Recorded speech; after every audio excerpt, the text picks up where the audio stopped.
Hi, Geraldine back with you again. Now I know in a previous video I showed you how to do a double mitre so that you can make these lovely cloths with a double mitre, but there's a much easier way to be able to do that if you own one of these rulers.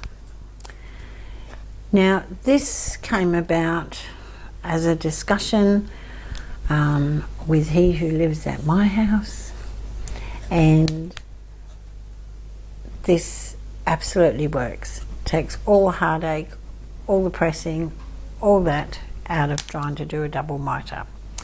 So I'm going to show you how it works.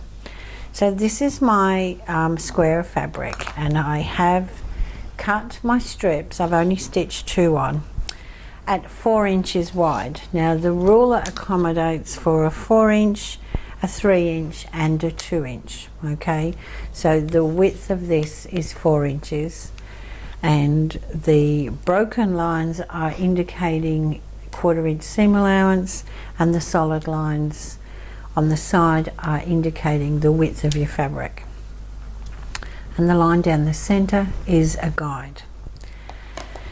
So the trick to doing this is to mark your 1/4 inch in on the corners. Now I've marked all the corners, and I've stitched on my strip. And the thing with mitres is, if it's a 4 inch strip, it must extend 4 inches past the edge of your piece. If it's 3 inches, then it extends 3 inches. Both sides have to be the same to create a mitre. Can't have one at 4 and one at 3 3/4. That just doesn't work.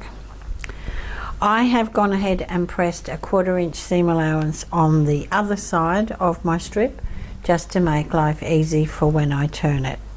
And that's also important to be accurate, because if you're 1/4 inch one side and 1/2 inch the other side, the corners won't meet and you won't get a nice finish.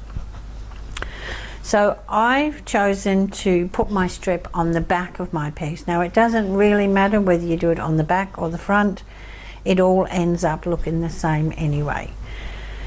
So I've put my strip on the back, and I've stitched all the way and stopped right on the edge of this 1/4 inch.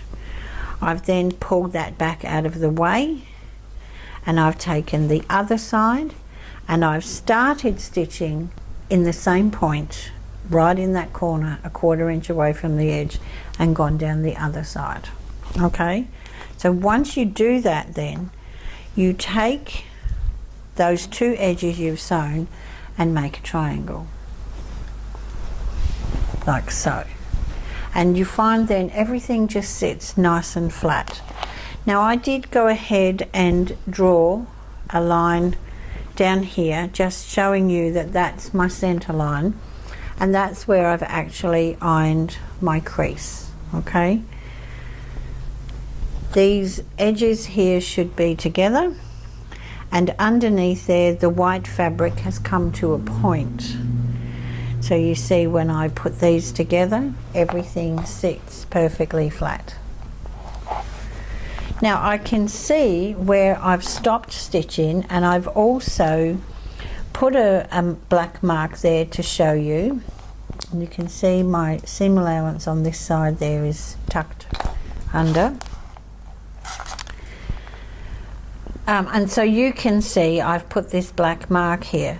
Now I'm going to place my ruler down, and at this pointy end here, the broken dashed line is a 1/4 inch away. So I want this dashed line to be right on that stitch line where that ended. So I'm going to place the ruler on there, and I'm keeping the edge of my fabric to the edge of the ruler, and I can now see that this center line is on my fold line. Because I've turned my fabric on this side, it's showing up on the 1/4 inch line. But if I was to open that up, you would see the fabric is lined up with the edge of the ruler. So once I have this broken line on the stitch line where I stopped and started. Just going to open both of these.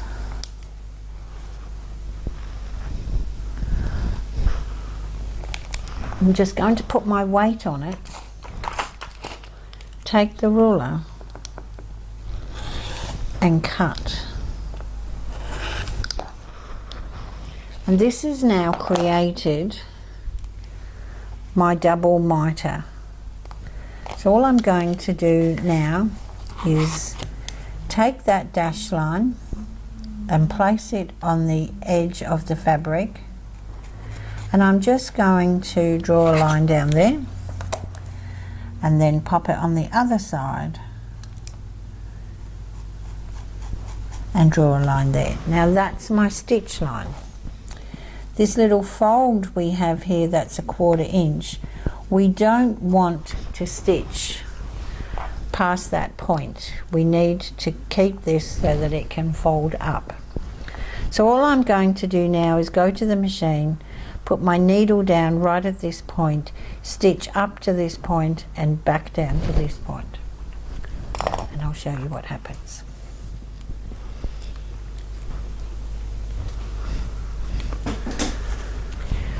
Okay, so I've stitched where the black line is, and then I've just taken the cutter and cut the point off the end there.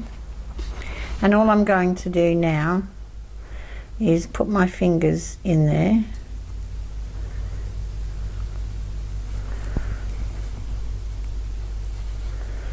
just give that a little bit of a press with your fingers and turn.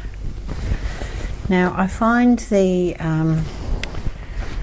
pokey stick for your machine is good. It doesn't make a hole. Whatever you have for turning points. So you can see there I have a really beautiful point on that. Now I've got this little iron on, so I'm just going to press that seam up into the underneath section.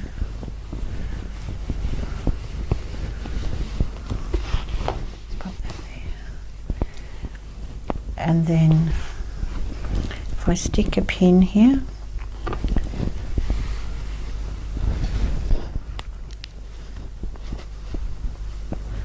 and here, one in the point, you can see there you have a beautiful double mitered corner without any stress.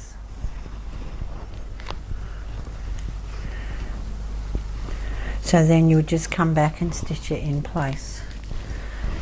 Now, as I said, this is 4 inches. There's 3-inch markings and 2-inch. One will, I'll just put this on here so that hopefully you can see. This one